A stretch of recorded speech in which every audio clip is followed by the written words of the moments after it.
Guna membantu meringankan beban masyarakat, Polres Aceh Barat bersama Yayasan Kemala Bayangkari melaksanakan bakti sosial dengan menyalurkan ratusan paket sembako. Ratusan paket sembako tersebut diserahkan oleh Kapolres Aceh Barat bersama Ketua Yayasan Kemala Bayangkari kepada panti asuhan Yayasan SOS Melabuh, serta kepada personel kepolisian yang sedang sakit dan tinggal di asrama polisi.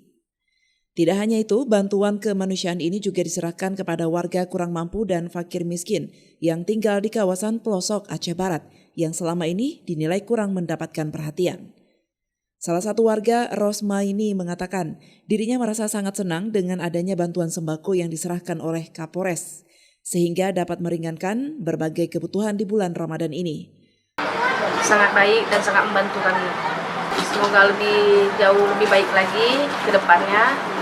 Dan lebih sangat membantu kami. Terima kasih buat Bapak dan Ibu Kapolres. Terima kasih atas bantuan buat kami.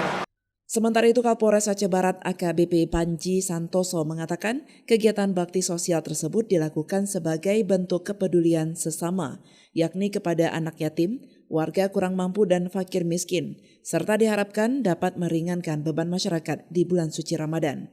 Agenda kita hari ini, tadi yang pertama kita melaksanakan bagi-bagi baksos.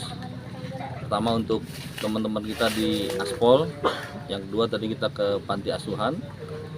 Ini yang ketiga kegiatan kita untuk menyambangi salah seorang nenek yang ada di kampung ini untuk kita berikan bantuan. Hal ini bertujuan untuk minimal membantu dalam bulan puasa.